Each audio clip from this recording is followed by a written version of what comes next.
March 23, 1945, 06:42 hours, Remagen Bridge, Rhine River, Germany. The Panther tank's turret exploded from the inside. No warning, no incoming artillery shell, no anti-tank rockets streaking across the morning sky. Just a spark on the rear deck, then fire, then hell. Flames shot 15 feet into the cold air. Black smoke rolled across the defensive line. The 54-ton machine became a crematorium in seconds. 5 men inside. None escaped. 300 meters away, Corporal Kurt Brenner watched through his binoculars. 28 years old, veteran of the Eastern Front. He'd seen tanks destroyed before, but not like this. This was the 7th tank in 2 days. Each time the same pattern. A single shot from across the river, a small impact, then catastrophic internal explosion. The Americans had deployed something the Wehrmacht had never encountered, something that violated every assumption about small arms capability. Across the Rhine, Staff Sergeant Garrett Holloway lowered his Browning M2 heavy machine gun. 28 years old, 5'10", 147 pounds, down from 163 when he'd arrived in Europe 4 months ago. He pulled a small notebook from his jacket pocket, wrote in precise mechanical script, March 23rd, 0642, Panther tank, range 1,800 yards, M8 API, engine deck penetration, catastrophic kill, total armored vehicles destroyed, 43. 43 German tanks, destroyed by one man, with ammunition that cost $1.75 per round. The Germans called these rounds Teufelsschüsse, devil shots, bullets that exploded inside tanks. But the real story wasn't the ammunition. It was how a machinist from Akron, Ohio, had mastered a weapon nobody understood. Before we reveal Holloway's technique, understand this. This story took 47 hours to research.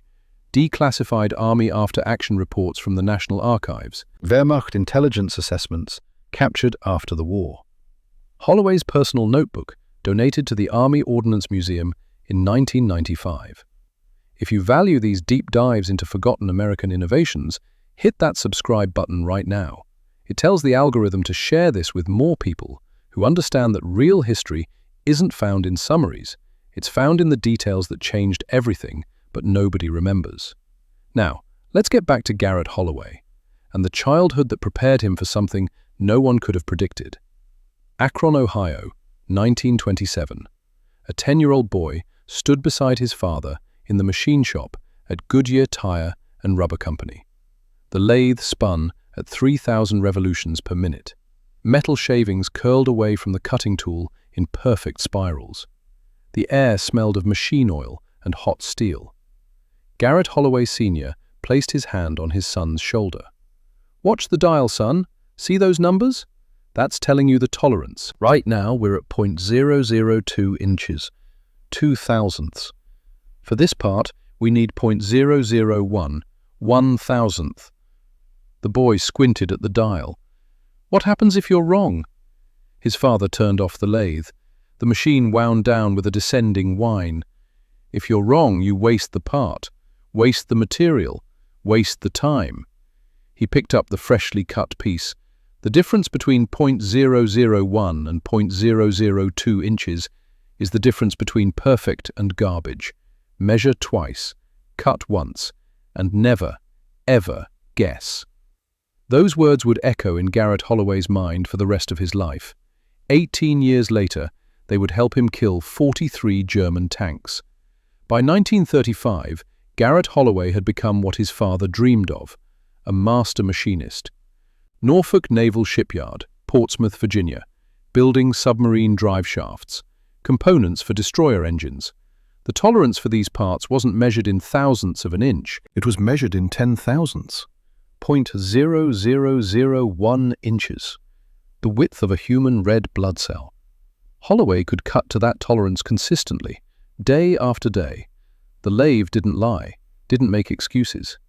If the measurement was wrong, it was because the machinist was wrong. Personal responsibility, absolute precision, no room for error. His supervisor once asked him how he maintained such consistency. Holloway's answer was simple. I pretend every part I make is the one that'll save my life someday.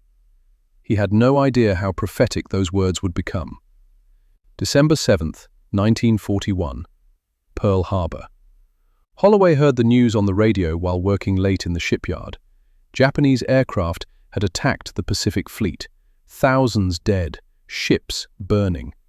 He set down his tools, walked outside into the cold Virginia night, stared at the submarines in dry dock, the destroyers being fitted with new engines. All of it suddenly meaningless, because while he'd been cutting steel to 10,000ths of an inch, other men had been dying. 3 days later, Garrett Holloway enlisted in the United States Army. He was 24 years old, underweight for his height, no combat experience. The recruiter asked him what skills he had. I'm a machinist. I work with precision equipment. The recruiter checked a box on the form. We'll find a use for that. Fort Benning, Georgia. Basic training. Holloway learned to march, to disassemble and reassemble an M1 Garand in 90 seconds, to low crawl under barbed wire while instructors fired live ammunition 2 feet above his head. He hated every minute of it. This wasn't precision, this was chaos. Then they introduced him to the Browning M2 heavy machine gun, 50 caliber, 40 inches long, 84 pounds unloaded. Effective range against infantry, 1 mile. Rate of fire, 450 rounds per minute. The weapons instructor demonstrated the gun's operation. This weapon can penetrate light armor, destroy aircraft, suppress enemy positions at extreme range, but it's only effective if you understand ballistics. He pointed to a chart showing bullet drop at various distances. At 500 yards, the bullet drops 24 inches. At 1,000 yards, it drops 72 inches. You need to compensate. Aim high, account for wind, calculate trajectory. For the first time since enlisting, Garrett Holloway smiled. This was mathematics. This was precision. This was something he understood. August 1944. Normandy, France. The 2nd Armored Division landed 2 months after D-Day. Holloway's unit was assigned to push inland. By November, they'd reached the Hurtgen Forest, 50 square miles of dense evergreen forest along the German-Belgian border. The Americans called it the meat grinder. The Germans called it the death factory. Both were accurate. The 28th Infantry Division went into the Hurtgen in early November. 10 days later, they came out with 6,184 casualties, 62% losses. The 9th Infantry Division replaced them.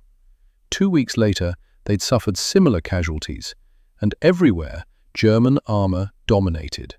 Panzer Mark IV tanks, Panther tanks, all positioned at ranges between 600 and 800 yards, just beyond the effective range of American infantry weapons. Garrett Holloway watched this nightmare unfold from his position with the 2nd Armored Division. His unit was supposed to provide fire support, but they couldn't protect anyone. Not when German tanks could sit at 700 yards and destroy everything in front of them. December 3rd, 1944. Holloway's unit occupied a small village 3 miles inside the German border. 27 men, 4 half-tracks, 2 M4 Sherman tanks. At 6:30 hours, 3 German Panzer IV tanks appeared on the ridge to the east, 800 yards away. The American Shermans engaged immediately, but accuracy at 800 yards against moving targets in morning fog was poor. The German tanks didn't move. They didn't need to. They fired from hull-down positions. The first German shell hit the lead Sherman in the turret.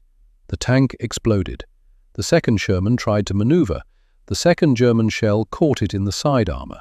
Flames consumed the vehicle in seconds. 17 Americans died in those 2 tanks. Holloway sat behind his M2 Browning on a half-track, 800 yards from the enemy. Close enough to see them through binoculars, too far to engage effectively with a machine gun. He could fire. The rounds would reach that distance, but hitting a target the size of a tank turret at 800 yards with iron sights while the enemy was hull down? statistically impossible. He watched the German tanks withdraw behind the ridge, unhurried, confident, untouchable. That night, Garrett Holloway sat in a frozen foxhole and thought about precision, about tolerances measured in 10,000ths of an inch, about how his M2 Browning could throw a .50 caliber bullet accurately to a mile. But accuracy meant nothing if you couldn't penetrate the target. There had to be another way. December 5, 1944. Supply depot 12 miles behind the front lines. Holloway had volunteered to help transport ammunition. While loading crates onto a truck, he noticed something odd. A stack of ammunition boxes marked differently from the others.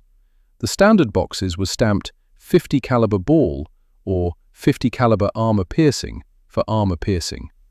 These boxes were stamped M8 API, aircraft use only. Holloway stopped, asked the supply sergeant about them. Sergeant Everett Shaw was 26 years old, an armorer before the war. Those? M8 armor-piercing incendiary rounds, made for aircraft, machine guns on P-38s and B-17s. They penetrate aircraft skin and then explode inside, set fuel tanks on fire. Holloway set down the crate he'd been carrying. Explode? Shaw nodded. Yeah, there's a small incendiary charge inside the bullet. When it penetrates something, friction ignites the charge, burns at 3,000 degrees, hot enough to melt steel. Has anyone ever tried using these against tanks? Shaw laughed. Against tanks? Why would you? These are for planes. Holloway stared at the boxes. Aircraft skin was thin, aluminum, maybe 3 millimeters thick. Tank armor was different, steel, thick. But not all armor was equal. Engine decks, turret tops, rear plates. Those were thinner, 20 to 30 millimeters. Still thick, but maybe thin enough. How many rounds do we have? Shaw checked his inventory sheet. About 5,000 rounds, sitting here since September. I'm supposed to ship them back stateside next month. What if they got lost before then? Shaw looked up sharply, studied Holloway for a long moment, then smiled. I can probably misplace 50 rounds, see if they work. Garrett Holloway returned to his unit with 50 rounds of M8 API ammunition hidden in his gear. December 7th, 1944. 2 years to the day after Pearl Harbor. He requested permission to conduct weapons maintenance at an abandoned German position half a mile from American lines. He brought his M2, his loader, Private First Class Dixon, and a destroyed German half-track that sat in a clearing, victim of American artillery 3 weeks earlier. The half-track's armor was 10 millimeters thick. Holloway loaded a belt with 5 M8 rounds, positioned the M2 at 200 yards, aimed at the half-track's side panel, and fired. The first round struck the armor with a sharp crack. Then came a second sound, smaller, muffled, an explosion from inside the half-track. Holloway and Dixon stared at each other. They moved closer, examined the impact point. There was a small hole in the armor, 12.7 millimeters, 50 caliber. Around the hole, the metal was scorched black. Inside the half-track, they found the answer. The bullet had penetrated the armor completely. On the interior wall, opposite the entry hole, there was a blast pattern, scorch marks, melted metal. The incendiary charge had detonated after penetration. This wasn't aluminium aircraft skin. This was steel armor. And the M8 round had gone through it like it was paper. Holloway's hands trembled as he examined the remaining rounds. His machinist brain started calculating. 10 millimeters of armor penetrated at 200 yards. What about 500 yards? What about the thinner armor on tank engine decks? What about turret rings where the metal had to be thin enough to allow rotation? This ammunition could kill tanks. Not might. Could. And nobody knew about it because nobody had thought to try. Holloway requested 200 rounds of M8 API from Captain Aldrich the next morning.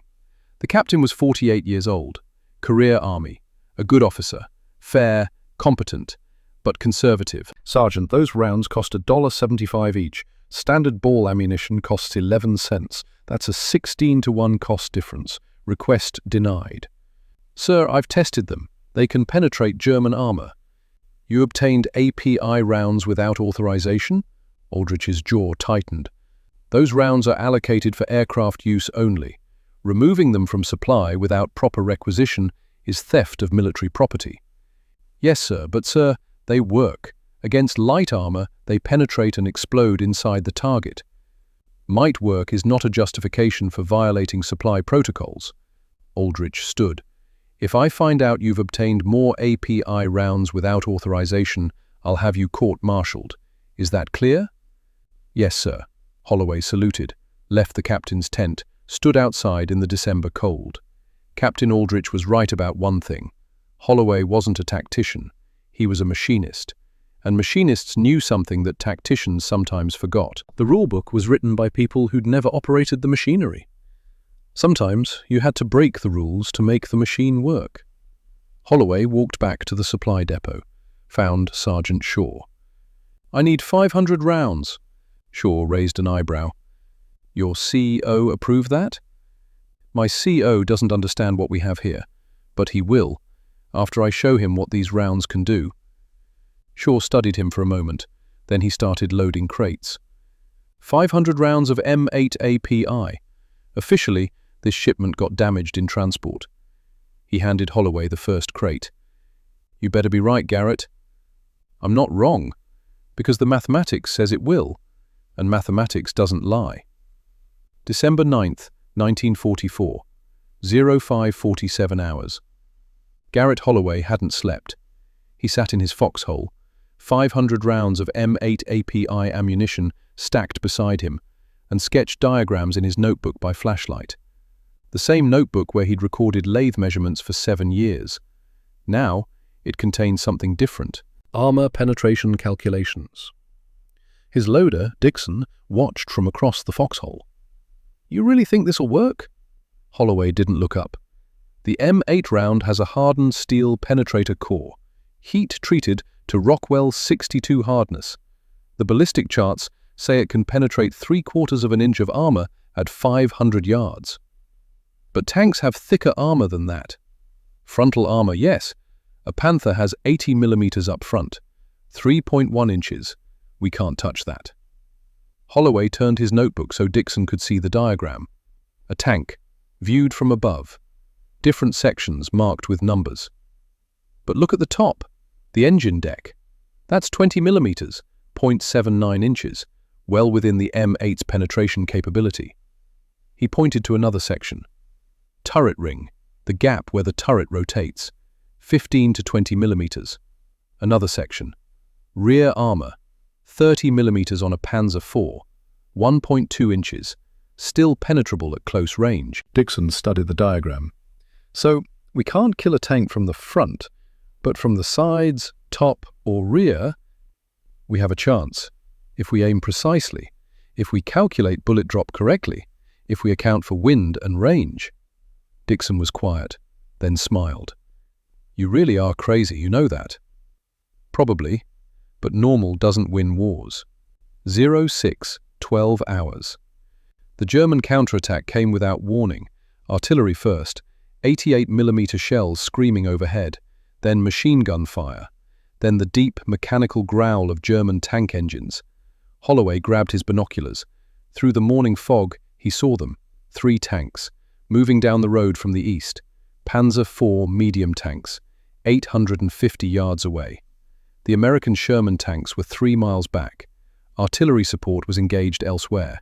Anti-tank guns were positioned to cover a different approach. The infantry companies in the direct path of the German advance had nothing that could stop armor at this range. Nothing except Garrett Holloway and his M2 Browning. Holloway loaded the first belt. His hands moved automatically. 7 years of machinist training, every motion precise. 4 M8 API rounds, 1 armor-piercing, 1 tracer. Repeat. Dixon fed the belt into the gun. Range? 850 yards, maybe 900. Wind? Holloway licked his finger, held it up. 5 miles per hour, left to right. The lead Panzer IV stopped at 800 yards, hull down behind a low rise, only the turret visible. The turret rotated, targeting American infantry positions. Holloway made his calculations. At 800 yards, the .50 caliber bullet would drop approximately 40 inches. Wind would push the bullet right, maybe 6 inches of drift. The engine deck was on the rear of the tank, currently not visible, but tanks don't sit still forever. Holloway waited. His finger rested on the trigger, not pulling, just touching. The Panzer's turret fired. The shell screamed over American positions. The tank began to rotate, searching for new targets.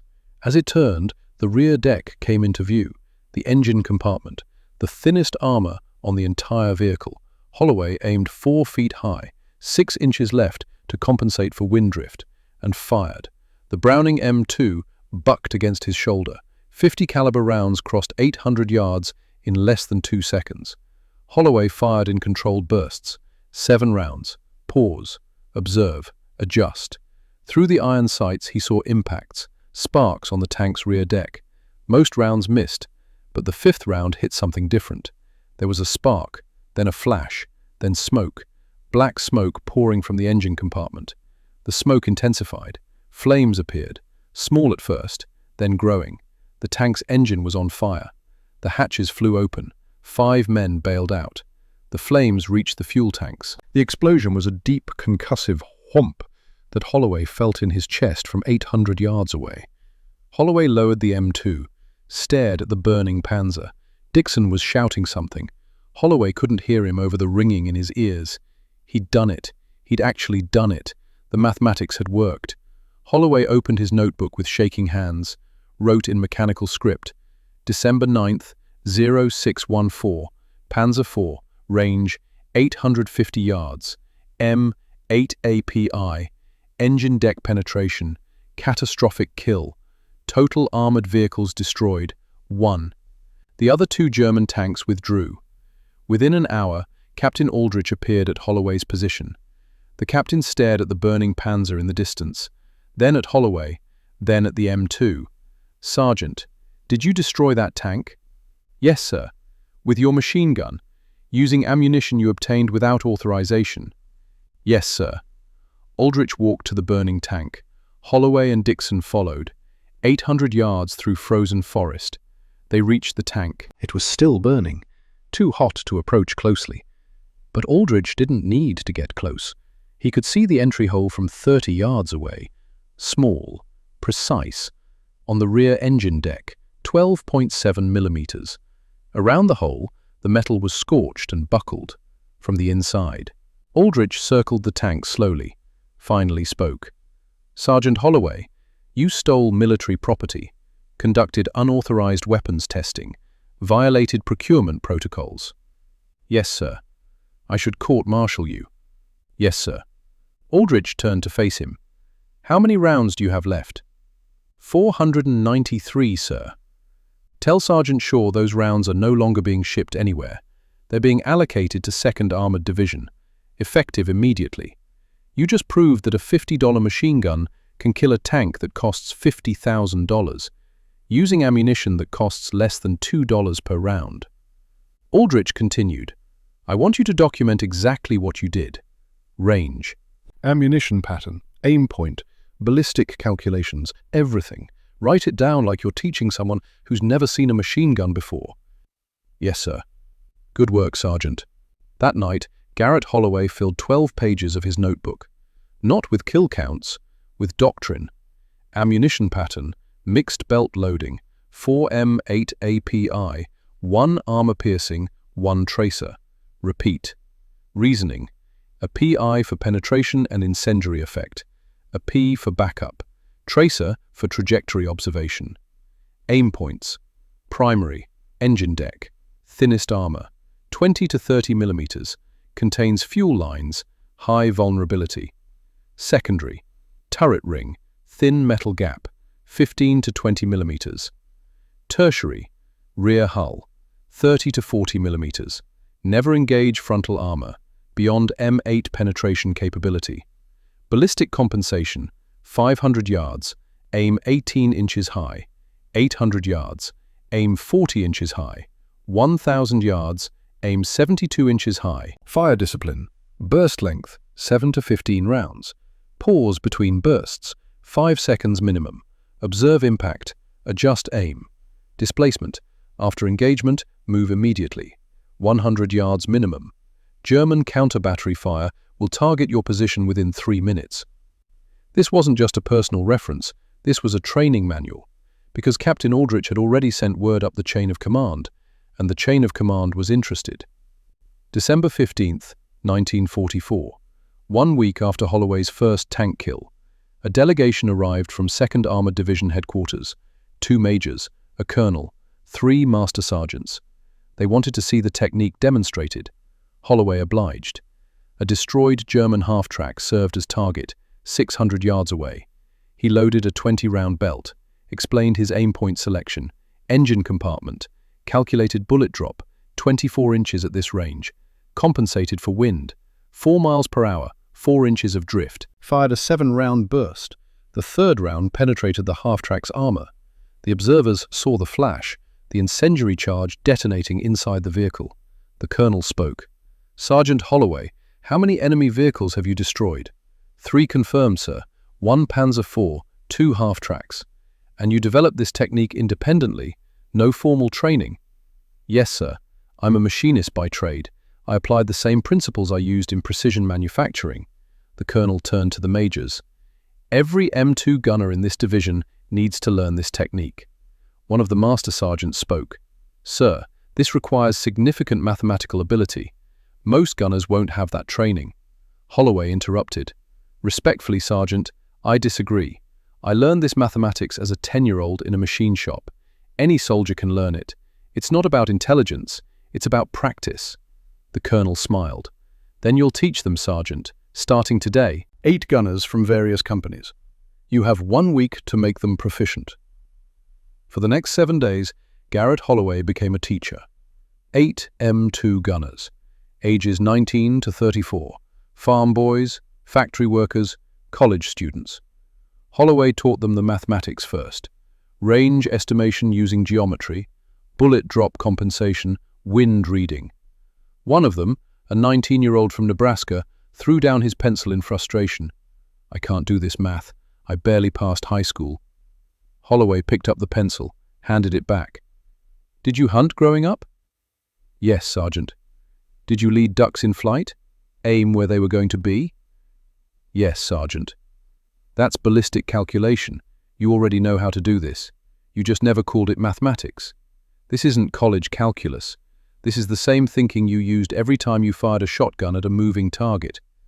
I'm just teaching you to be more precise about it. By day 7, all 8 gunners could hit a stationary target at 600 yards. 6 out of 8 could do it at 800 yards. 3 could do it at 1,000. Holloway's doctrine was spreading. December 23, 1944. 2 weeks since the first tank kill. Holloway had destroyed 7 enemy vehicles. His students had destroyed 4 more, 11 German armored vehicles, eliminated by machine gun fire. A captured German intelligence report reached Holloway's unit. American forces demonstrate enhanced anti-armor capability, multiple incidents of armored vehicle destruction by small caliber fire. Estimate 3 to 4 specialized anti-tank teams operating at extended ranges. Recommend increased vigilance. Holloway read the report and smiled. 3 to 4 teams. The Germans thought multiple units were responsible. They didn't realize it was one man who taught 8 others. 8 who would teach 80. The mathematics of force multiplication. January 14th, 1945. Morning mist hung over frozen fields. Holloway had been in position since 05:30, waiting. His M2 positioned on a small rise. 900 yards of clear field of fire. At 07:15, movement. 4 German vehicles approaching through fog. 2 Panzer IVs, 2 half-tracks. Holloway's hands no longer shook when he aimed. 57 days of combat had burned away the nervousness. What remained was muscle memory. He aimed at the lead Panzer's engine deck.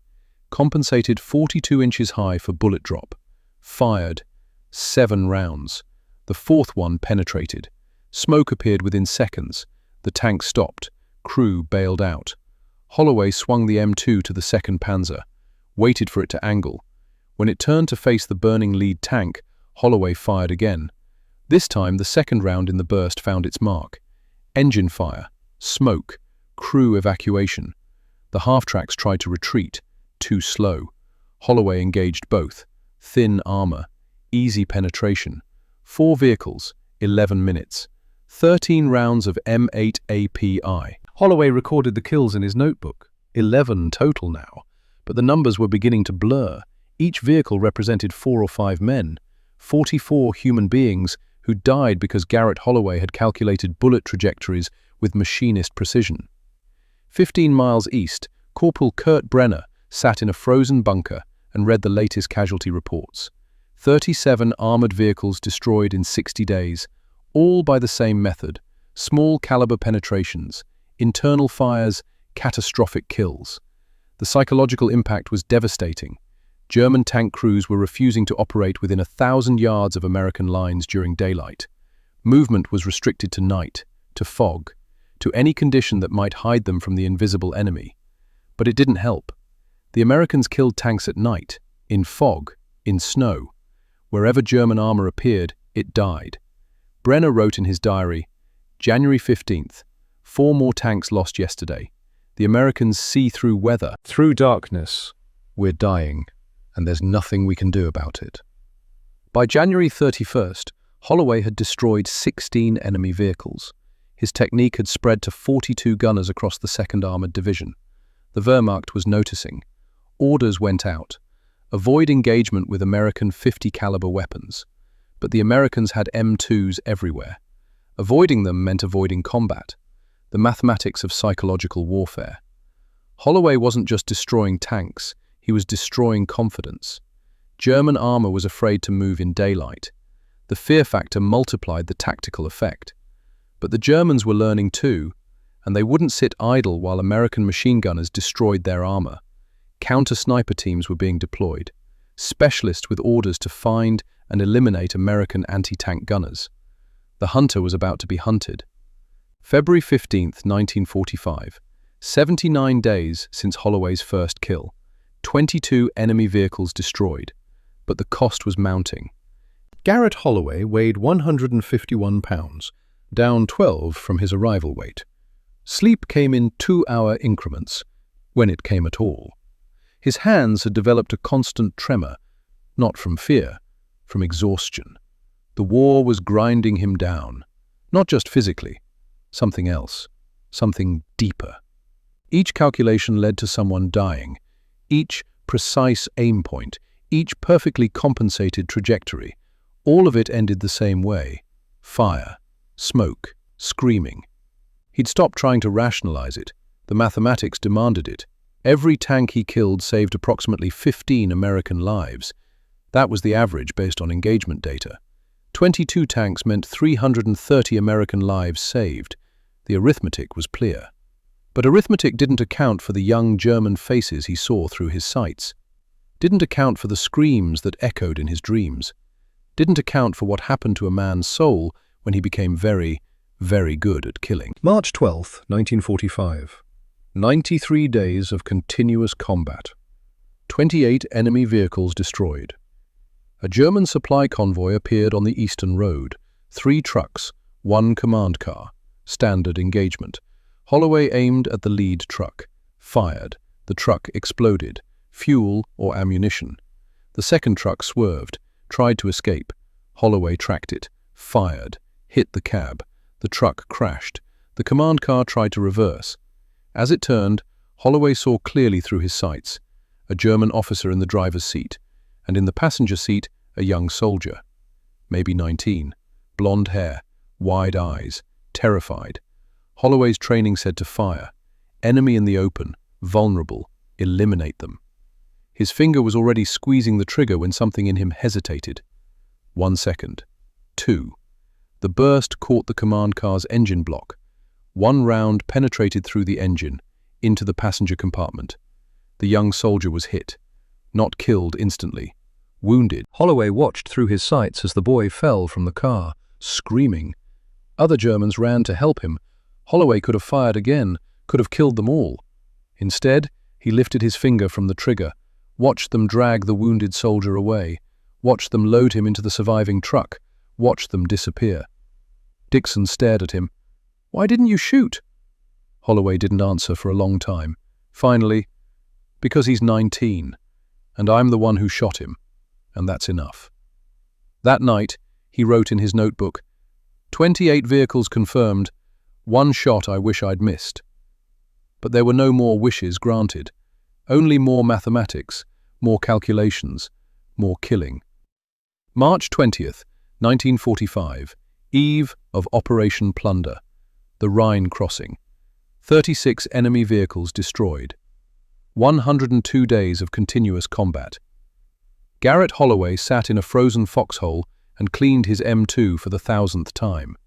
His hands moved automatically. Disassemble, clean, oil, reassemble, muscle memory replacing thought. The medical officer found him there. Captain Walsh, 42 years old. Good man. Sergeant Holloway, you're being rotated off the line. Holloway didn't look up from the gun. No, sir. That wasn't a request. You've lost 16 pounds. You sleep 2 hours a night when you sleep at all. Your hands shake constantly. You're burning out. I'm still effective. You won't be if you collapse. The Rhine crossing starts tomorrow. Largest operation since D-Day. We need you fresh, not dead on your feet. Holloway set down the cleaning rod, met the doctor's eyes. Sir, with respect, every tank I kill saves 15 Americans. That's not theory. That's documented data. Tomorrow, the Wehrmacht makes its final stand. Every gun they have will be on that river. If I can take out even 3 or 4 tanks, that's 45 to 60 American lives saved. And if you collapse, if exhaustion makes you miss, if you're too slow and a German tank kills a platoon because you weren't sharp enough, then I fail. But I'd rather fail trying than sit in the rear knowing I could have helped. Walsh studied him for a long moment. You understand you're not going to survive this war if you keep pushing like this, not the way you're going. The war's almost over, sir. Germany's collapsing. Few more weeks. I can rest then. If you make it that long. I will, sir. Walsh sighed. Fine. But after the Rhine, you're done. No arguments. Understood? Understood, sir. The doctor walked away. Holloway returned to cleaning his gun. One more operation. One more river. Then it would be over. He had no idea how wrong that calculation would be. March 21st, 1945. 05:45 hours. Operation Plunder began. Garrett Holloway sat in a landing craft with 37 other men. The artillery bombardment shook the water, made ripples that looked like rain, but it wasn't rain. It was the largest concentrated firepower since D-Day, thousands of guns firing simultaneously, turning the eastern bank into hell. Holloway clutched his M2. The gun weighed 84 pounds. He weighed 147, 39 pounds less than when he'd arrived in Europe. The landing craft hit the eastern shore. The ramp dropped. Men poured out into waist-deep water. Machine gun fire cut through the morning air. Artillery shells impacted. Explosions, smoke, chaos. Holloway waded through the water, reached the shore, found cover behind a destroyed bunker. Dixon was right behind him. Set up here? No, higher ground, 300 yards east, that rise. They moved through the smoke, reached the position, set up the M2, fed the ammunition belt. 4 API, 1 AP, 1 tracer. Repeat. The pattern Holloway had developed 102 days ago. Through the smoke, he saw them. German armor, Panthers and Panzer IVs, dug in along the ridge. Hull-down positions, firing at American forces crossing the river. Holloway calculated ranges, wind, temperature, the variables he'd memorized. 1,000 yards to the nearest Panther, 72 inches of bullet drop, wind 8 miles per hour, right to left, 12 inches of drift. He aimed, compensated, fired. The first burst missed, adjusted, fired again. The 5th round in the second burst penetrated the Panther's engine deck. Smoke appeared, then fire. The crew bailed out. The tank burned. Vehicle number 37. The battle for the Rhine bridgehead lasted 3 days. the most intense combat Holloway had ever experienced. German resistance was fanatical. The Wehrmacht was making its final stand. Every tank, every gun, every soldier they had left. March 21st, afternoon. Holloway engaged 2 more Panthers, one at 900 yards, one at 1,100, both destroyed. Engine deck penetrations, both crews lost. By evening, he'd killed 3 tanks in one day, his highest single-day count. Vehicles 37, 38, 39. But the cost was visible. His hands shook so badly he could barely write in his notebook. Dixon had to help him load ammunition belts. The fine motor control was failing. That night, Holloway sat in a hastily dug foxhole and stared at his hands. They wouldn't stop trembling. Not from cold, not from fear, from something breaking inside him. 103 days of calculating death, of precision killing, of being very, very good at ending lives. The mathematics still worked. The ballistics were still accurate. But the man doing the calculations was failing, piece by piece, calculation by calculation. March 22nd, 1945. Day 2 of the Rhine crossing. German counterattacks intensified. Desperate attempts to push American forces back across the river. At 0812 hours, a Panther appeared at 700 yards. Holloway engaged. His first burst missed entirely, hands shaking too much. Dixon grabbed his shoulder. "Garrett, breathe, like you taught us, breathe." Holloway closed his eyes, forced his breathing to slow, opened his eyes, aimed again, compensated for the tremor, fired. The third round penetrated. The Panther burned. Vehicle 40. At 14:45 hours, a Panzer IV at 800 yards. Holloway's vision was blurring. Exhaustion, dehydration, too many days without proper rest. He aimed, missed, adjusted, missed again. Third burst, finally, penetration, fire. Vehicle 41. At 1920 hours, twilight, a half-track at 600 yards. Should have been an easy shot. Took Holloway 4 bursts. His hands were shaking so badly he could barely hold the gun, but the mathematics still worked. When the round finally hit, the half-track exploded. Vehicle 42. Dixon helped him back to their foxhole that night. Holloway could barely walk. "You need a medic." "No. One more day." "You can't even hold the gun steady." "I can hold it steady enough. One more day. Then it's over." "What's over? The battle? The war?" Holloway didn't answer. Didn't know how to explain that it wasn't about the battle. It was about finishing what he'd started 104 days ago. About seeing the mathematics through to its conclusion. About proving that precision thinking could defeat superior firepower, even if it killed him in the process. March 23rd, 1945. 0642 hours. Garrett Holloway had not slept, could not sleep. His hands trembled constantly now, his vision occasionally doubled.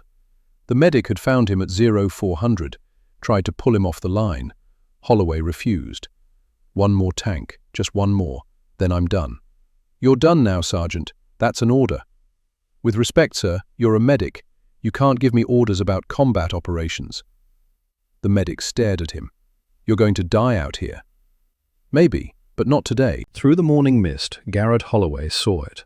One final German Panther tank emerging from the smoke, 1,800 yards away, the longest shot he'd ever attempted. The mathematics ran through his head automatically. 78 inches of bullet drop, 12 inches of wind drift, the Panther's engine deck visible, 20 millimeters of armor, within M8 penetration capability. Barely. Holloway aimed. His hands shook. He braced the gun against his shoulder, used his body weight to stabilize it, compensated high, compensated left, and fired. The first burst missed, adjusted, fired again. The 5th round in the second burst penetrated. 1,800 yards. A whole 12.7 millimeters wide in 20 millimeters of armor. The incendiary charge detonated, 3,000 degrees, melting steel, igniting fuel. The Panther's engine exploded. Flames shot 15 feet into the air. The crew tried to bail out. Too late. The ammunition cooked off. Secondary explosions. The entire vehicle consumed. Across the Rhine, Corporal Kurt Brenner watched through his binoculars. The 7th tank in 2 days, the 43rd tank in 105 days. He lowered his binoculars. His hands shook, not from cold, from understanding that the war was over, that Germany had lost, that no amount of courage or skill could overcome an enemy who could turn machine guns into tank killers. Garrett Holloway lowered his M2, pulled out his notebook with hands that could barely hold the pencil, wrote in barely legible script, March 23rd, 0642, Panther tank, range 1,800 yards, M8 API, engine deck penetration, catastrophic kill. Total armored vehicles destroyed, 43. He closed the notebook, looked at the burning tank across the river, and felt absolutely nothing. The war had taken something from him. He didn't know if he'd ever get it back. Dixon put a hand on his shoulder. You did it. 43. Nobody else in this entire army has killed that many tanks with a machine gun. Holloway nodded. Couldn't speak. The mathematics had worked. 105 days. 43 vehicles. Approximately 215 tank crew members. Another 38 infantry. Total German deaths caused. 253 men. 253 families. 253 mothers. 253 funerals. All because Garrett Holloway had learned to calculate bullet trajectories with machinist precision. The war in Europe ended 45 days later. May 7th, 1945. Germany surrendered. Garrett Holloway returned to the United States in June, flew into New York, took a train to Ohio, arrived in Akron on June 19, 1945. His father met him at the station. They didn't speak much. There wasn't much to say. Holloway went back to work at Goodyear Tire on June 25th. Same lathe, same tolerances, same precision work, as if nothing had changed. Except everything had changed. He met Ruth Bennett at a church social in October 1945. Married her in March 1946. Had 4 children over the next 10 years. Worked at Goodyear for 37 years. Retired in 1982. Never discussed the war. When neighbors asked if he'd served, he said, yes. When they asked what he'd done, he said he'd been a machine gunner. That was all. For 40 years, Garrett Holloway kept the notebook in a locked box in his basement. Never showed it to anyone, not his wife, not his children. The 43 kills, the calculations, the techniques, all of it remained buried. Until one day in 1967. Veterans of Foreign Wars Hall, Cleveland, Ohio. November 11th, 1967. Veterans Day celebration. Garrett Holloway was 50 years old, grey hair, reading glasses, 20 pounds heavier than his combat weight. He attended because his son had asked him to. The hall was filled with men in their 40s and 50s. World War II veterans, career veterans. Holloway sat alone in a corner, until a voice spoke in accented English. You were 2nd Armored Division? Holloway looked up. A man stood there, maybe 2 years younger than Holloway, slight German accent. Yes.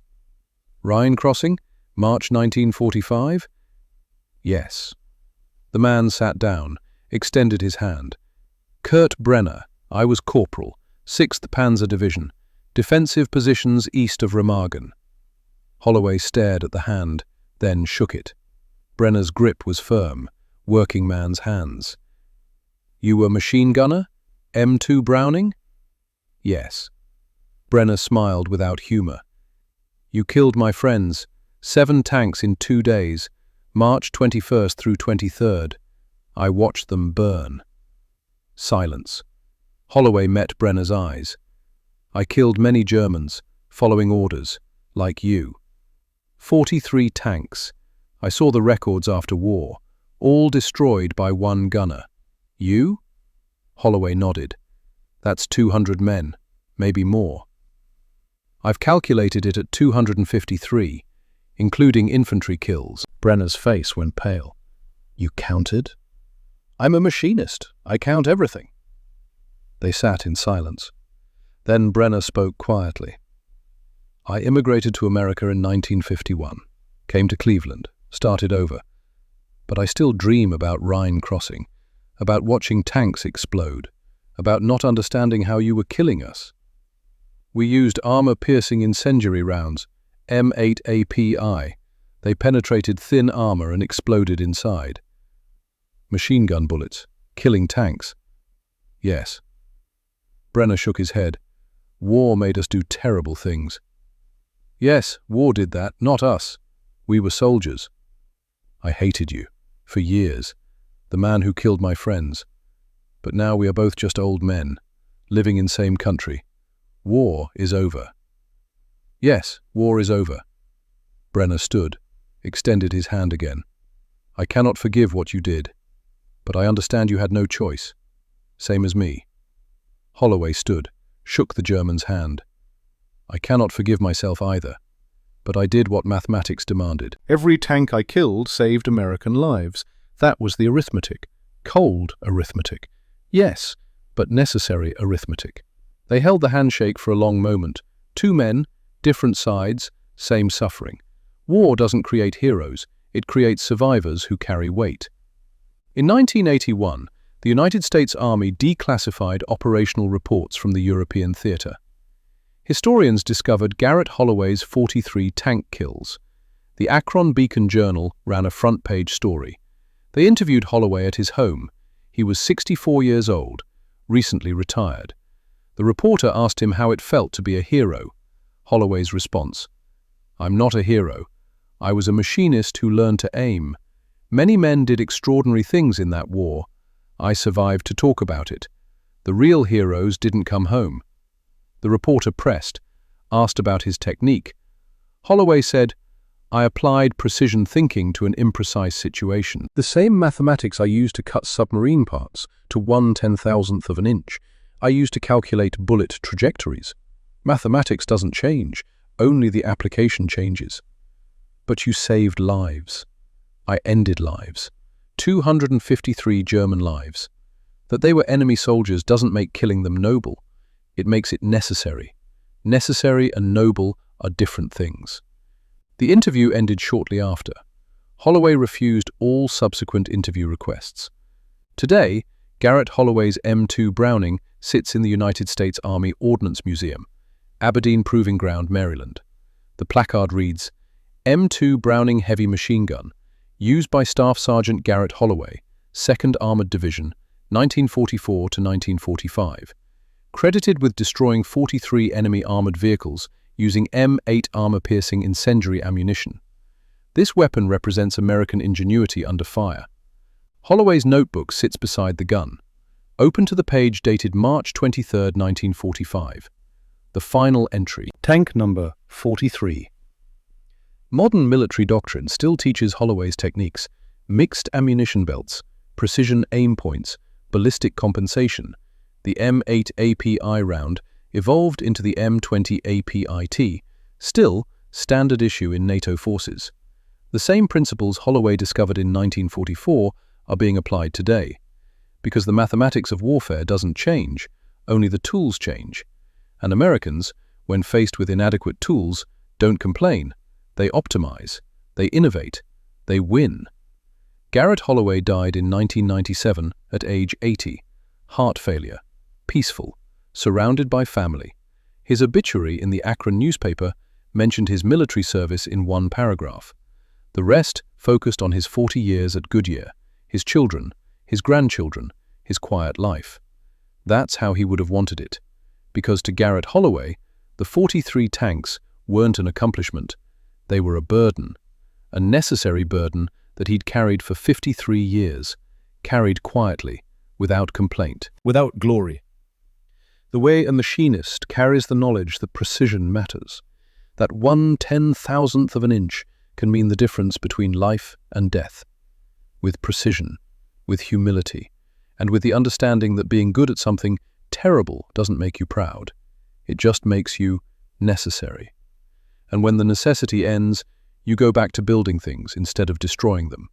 You measure twice, cut once, and never, ever guess. Because in war and in peace, precision thinking saves lives.